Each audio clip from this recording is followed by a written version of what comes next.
Hello everyone. Hello बच्चों, welcome to this class. आज हम पढ़ेंगे फर्टिलाइजेशन इवेंट के बारे में। दूसरा, साथ ही साथ आज हम दो टॉपिक के प्री फर्टिलाइजेशन इवेंट और फर्टिलाइजेशन इवेंट के एमसीक्यू भी सॉल्व करेंगे। सो एंड तक साथ रहिएगा। तो स्टार्ट करते हैं। आज का इम्पॉर्टेंट टॉपिक है हमारा फर्टिलाइजेशन। फर्टिलाइजेशन जो है बहुत ही इम्पॉर्टेंट इवेंट है सेक्सुअल रिप्रोडक्शन का, क्योंकि इस इवेंट में गैमीट्स फ्यूज करके ज़ायगोट का फॉर्मेशन करते हैं और यही ज़ायगोट जो है वो आगे चल के न्यू इंडिविजुअल का, न्यू ऑर्गेनिज्म का फॉर्मेशन करता है। ये है फीमेल गैमीट,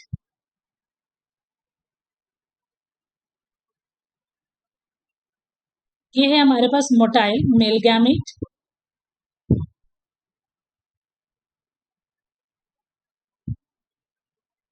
ठीक है। अभी जो दोनों गैमीट्स हैं दोनों ही हैप्लॉइड नेचर की हैं। दोनों गैमीट फ्यूज करेंगी और फ्यूज करेंगी तो एक न्यू सेल का फॉर्मेशन करेंगी और उस सेल को हम लोग बोलेंगे ज़ायगोट। इस सेल का जो नेचर है वो है डिप्लॉइड। हैप्लॉइड सेल्स फ्यूज करके डिप्लॉइड सेल का फॉर्मेशन करेंगे और वो डिप्लॉइड सेल है ज़ायगोट। और इसी डिप्लॉइड सेल से आगे चल के न्यू इंडिविजुअल, न्यू ऑफस्प्रिंग का फॉर्मेशन होगा।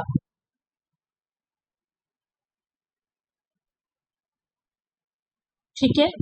So fertilization is a very important event of sexual reproduction in which fusion of gametes takes place forming zygote। ठीक है, क्लियर है, इतना समझ में आ गया। ओके, अब आगे देखिए। अब हम आगे पढ़ेंगे टाइप्स ऑफ फर्टिलाइजेशन के बारे में। देखिए, दो ही तरह का फर्टिलाइजेशन होता है। एक होता है बॉडी के अंदर, ऑर्गेनिज्म की बॉडी के अंदर, और दूसरा होता है ऑर्गेनिज्म की बॉडी के बाहर। ठीक है। सो ऐसा फर्टिलाइजेशन, ठीक है, जो किसी भी ऑर्गेनिज्म की बॉडी के आउटसाइड परफॉर्म होता है, उस फर्टिलाइजेशन को हम लोग बोलते हैं एक्सटर्नल फर्टिलाइजेशन। और अगर फर्टिलाइजेशन किसी भी ऑर्गेनिज्म की बॉडी के अंदर परफॉर्म होता है तो उसको हम लोग बोलते हैं इंटरनल फर्टिलाइजेशन। ठीक है, clear. External fertilisation, internal fertilisation. Fertilisation अगर बॉडी के अंदर हो रहा है तो उसको हम लोग बोलेंगे इंटरनल फर्टिलाइजेशन, और अगर फर्टिलाइजेशन बॉडी के बाहर हो रहा है तो उसको हम लोग बोलेंगे एक्सटर्नल फर्टिलाइजेशन। अब एक पॉइंट और बहुत इंपॉर्टेंट समझते हैं इसी टॉपिक से रिलेटेड। देखिए, अब फर्टिलाइजेशन अगर बॉडी के बाहर हो रहा है तो हमारी जो दोनों गैमीट्स हैं वो मोटाइल होंगी, सबसे पहली चीज। ठीक है, मेल गैमीट और फीमेल गैमीट, ये दोनों के दोनों जो गैमीट्स होंगे वो मोटाइल इन नेचर होंगे।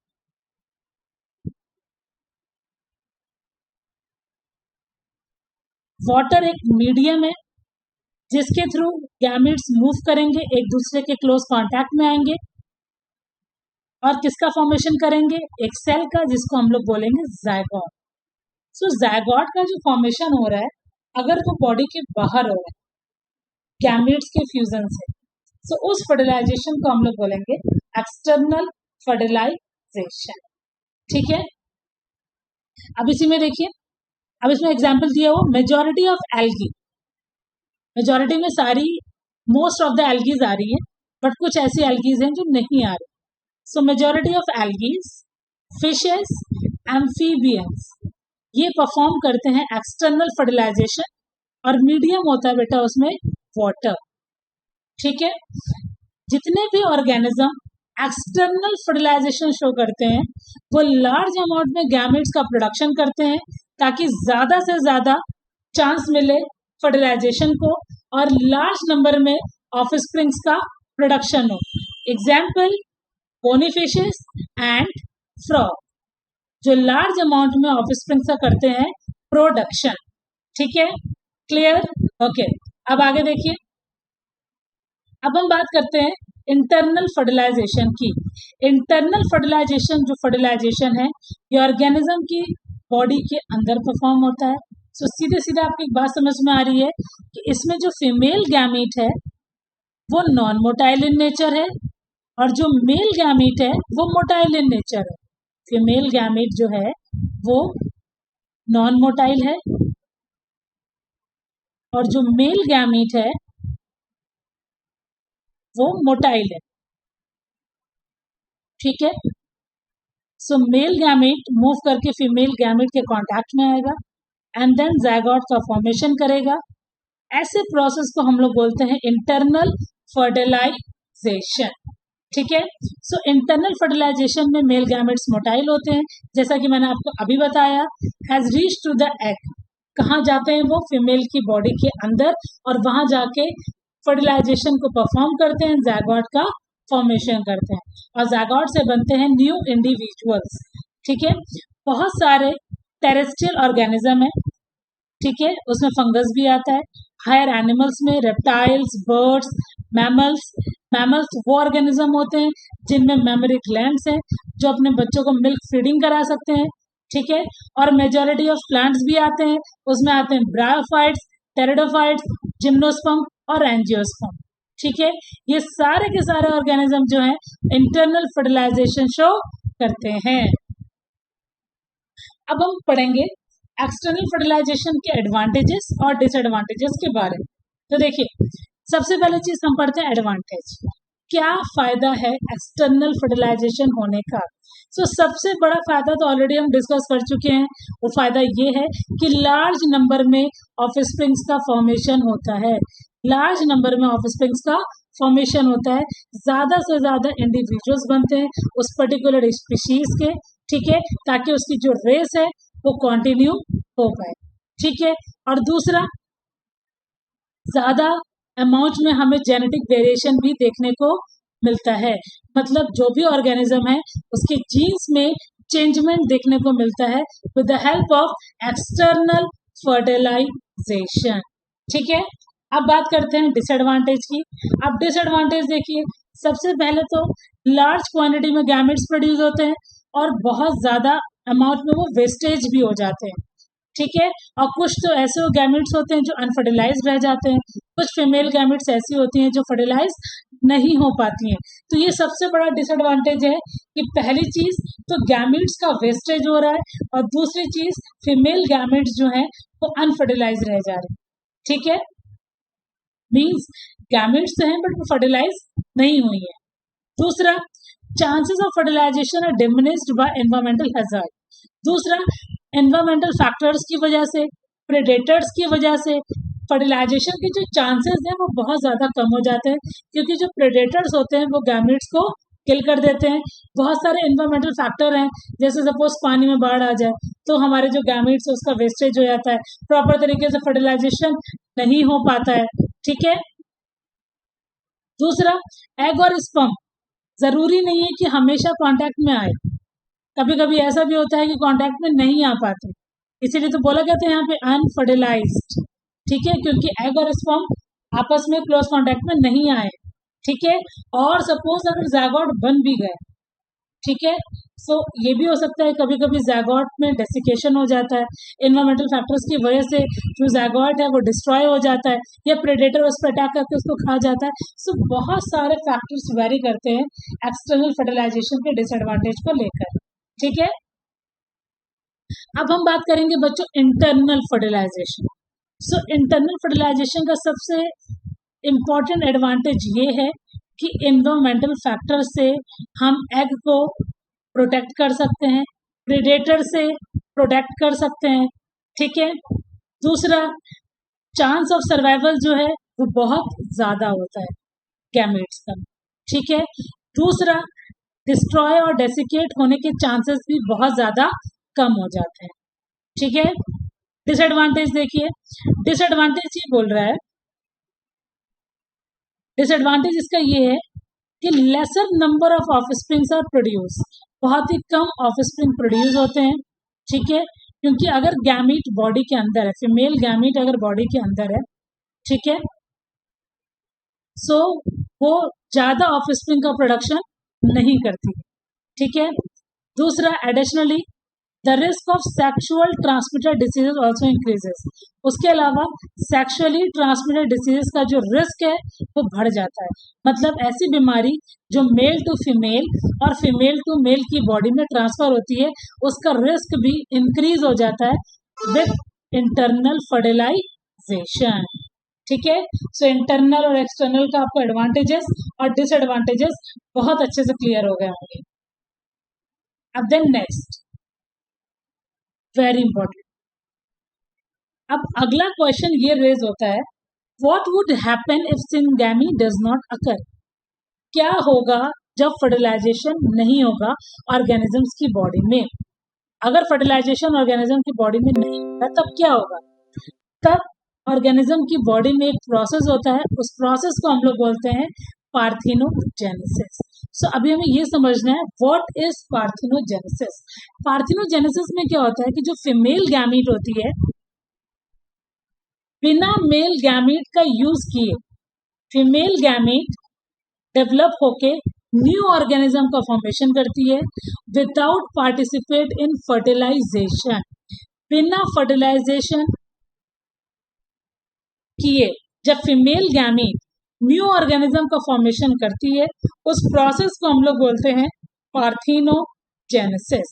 पार्थिनोजेनेसिस हमें देखने को मिलेगा, एग्जाम्पल्स आपसे जरूर से जरूर पुटअप किए जाएंगे एज एमसीक्यू, रोटिफर्स में, हनी बीज में, इवन कुछ लिजर्ड्स में, टर्की बर्ड्स में हमें कौन सा प्रोसेस देखने को मिलेगा, पार्थिनोजेनेसिस। पार्थिनोजेनेसिस जो है वो एसेक्सुअल रिप्रोडक्शन का एक फॉर्म है। सबसे important point, it is a form of asexual reproduction जिसमें अनफर्टिलाइज्ड एग जो होता है वो न्यू इंडिविजुअल का फॉर्मेशन करता है विदाउट पार्टिसिपेट इन फर्टिलाइजेशन। और पार्थिनोजेनेसिस प्रोसेस में मेल का कोई भी रोल नहीं होता। Female gamete is able to produce new offspring. Female gamete ही अकेले काफी होती है न्यू ऑर्गेनिज्म का फॉर्मेशन करने के लिए। अब डिपेंड करता है कि जो फीमेल गैमीट है उसका नेचर क्या है। फीमेल गैमीट का नेचर अगर डिप्लॉयड है तो बनने वाला जो ऑर्गेनिज्म है उसका नेचर भी क्या होगा बच्चों, डिप्लॉयड, ठीक है। But in case female gamete का जो नेचर है वो हैप्लॉयड है, सो बनने वाला जो ऑफस्प्रिंग होगा वो भी कैसा होगा, हैप्लॉयड। सो डिपेंड करता है कि फीमेल गैमीट का क्रोमोसोम नंबर कैसा है, डिप्लॉयड है कि हैप्लॉयड। जैसा फीमेल गैमीट होगा वैसा ही ऑर्गेनिज्म प्रोड्यूस करेगा। Female gamete is diploid producing diploid organism, if female gamete is haploid producing haploid organism, ठीक है। सो पार्थिनोजेनेसिस आई होप आपको बहुत अच्छे से समझ में आया होगा। सिंपल सी इजी सी डेफिनेशन आपको याद रखनी है, unfertilised egg develops into a new organism, ठीक है। मतलब जो एग है उसने फर्टिलाइजेशन में पार्टिसिपेट नहीं किया है, ठीक है। मेल गैमेट का कोई भी इंपॉर्टेंट रोल नहीं है, female gamete alone able to producing a new organism. So this process is called parthenogenesis, done in rotifers, honeybees, even some lizards and birds also. ठीक है। सो अब हमारा जो फर्टिलाइजेशन वाला टॉपिक है वो पूरे तरीके से खत्म हो गया। सो अब हम सॉल्व करने जा रहे हैं एमसीक्यूज। सो देखिए फटाफट एमसीक्यूज, मैंने अभी आपको बताया था कि एमसीक्यू जो हम सॉल्व करेंगे वो दो टॉपिक से रिलेटेड है। सबसे पहला टॉपिक है हमारा, वो है हमारा प्री फर्टिलाइजेशन इवेंट, और दूसरा जो आज हमने खत्म किया पूरा का पूरा फर्टिलाइजेशन इवेंट। तो अब इस चैप्टर का सिर्फ एक इवेंट बचा है, वो है पोस्ट फर्टिलाइजेशन इवेंट, ठीक है। तो पहले हम दो इवेंट से क्वेश्चन सॉल्व कर लेते हैं कि किस तरीके के क्वेश्चंस एग्जाम में रेज होते हैं। तो देखिए सबसे पहला क्वेश्चन है एग डेवलपमेंट विदाउट फर्टिलाइजेशन। बच्चों ये तो हमने जस्ट अभी पढ़ा था, egg development without fertilization is known as, ठीक है। इसमें क्या बोला गया, बिना फर्टिलाइजेशन के जब डेवलपमेंट होता है एग के थ्रू किसी भी न्यू इंडिविजुअल का, उसको हम लोग क्या बोलते हैं, उस प्रोसेस को parthenogenesis. Okay next, the term homothallic and monoecious are used to denote. Homothallic का मतलब क्या है बच्चों, एक ही थैलस में दो तरह के ऑर्गेनिज्म या दो तरह के गैमीट्स आपको मिलेंगे। मोनोइशियस का मतलब क्या होता है, एक प्लांट में दो तरह के फ्लावर्स आपको मिलेंगे। सो ये कंडीशन कौन सी कंडीशन को रिप्रेजेंट कर रहा है, होमोथैलिक और मोनोइशियस, यूनिसेक्सुअल, बायसेक्सुअल, स्टैमिनेट और पेस्टिलेट। Answer is bisexual. ठीक है, external fertilisation occurs in majority of, ये भी अभी हमने पढ़ा था, majority of, answer is algae. ठीक है, next, identify the correct sequence of events, events के करेक्ट सीक्वेंसेस। तो देखिए सबसे पहला क्या बता रहे हैं, गैमेटोजेनेसिस के बाद syngamy, embryogenesis, then zygote. No, zygote तो भाई पहले बनता है, gametogenesis, zygote, syngamy, no, wrong. ठीक है, gametogenesis, embryogenesis, zygote, no. Last topic is, last point is correct, gametogenesis, then syngamy, then zygote. ठीक है, फिर अगला क्वेश्चन देखिए बच्चों, which of the following option show bisexual animals only. ठीक है, इसमें से कौन सा ऑप्शन सिर्फ बाइसेक्सुअल एनिमल ही शो करते हैं, तो बताइए। अमीबा बाइसेक्सुअल है, no. Sponge bisexual, no. Leech bisexual, okay. Next, sponges bisexual, cockroach, amoeba, no. Earthworm bisexual, sponge, leech, tapeworm, earthworm, honeybee. Option होगा आपका अर्थवर्म, स्पॉन्ज, लीच, ये क्या शो करते हैं, बाइसेक्सुअल एनिमल्स। अब नेक्स्ट, इस क्वेश्चन में पूछा गया in males a meiocyte, meiocyte क्या होता है बच्चों, हमने पढ़ा था, मियोसाइट एक वो सेल है जो क्या परफॉर्म करती है, मियोसिस। ठीक है, 20 क्रोमोसोम कंटेन करे, what will be the number of chromosome in its somatic cell. Meiosis perform करेगी, मियोसिस परफॉर्म हुई नहीं है, so answer is 20। Meiocyte cell का जो क्रोमोसोम नंबर है वो क्या है, 20, और मियोसाइट क्या है, सोमैटिक सेल है, सो सोमैटिक सेल का क्रोमोसोम नंबर भी क्या है, 20। Okay next, if a butterfly has chromosome number 360, butterfly का जो क्रोमोसोम नंबर है वो 360 है in its meiocyte, then what will the chromosome number in gametes. मतलब मियोसाइट का भी क्रोमोसोम नंबर 360 है। ठीक है, सो अब ये मियोसाइट में जब मियोसिस होगी, इस मियोसाइट में क्या होगी बच्चों, मियोसिस, और मियोसिस के बाद क्या प्रोड्यूस होंगी, गैमीट्स। और आपको अच्छे से पता है कि 2n से बनता है n, तो क्रोमोसोम नंबर कितना है, 360। सो गैमीट्स और क्रोमोसोम नंबर क्या होगा, 180। ठीक है, just half, so option B is the right, 180। ठीक है, क्लियर हुआ। नेक्स्ट देखिए, in flowering plant both male and female gametes are non motile. Flowering plants की अगर हम बात करें तो मेल और फीमेल दोनों गैमेट्स जो है वो नॉन मोटाइल है। ठीक है, the methods to bring them together for fertilisation is,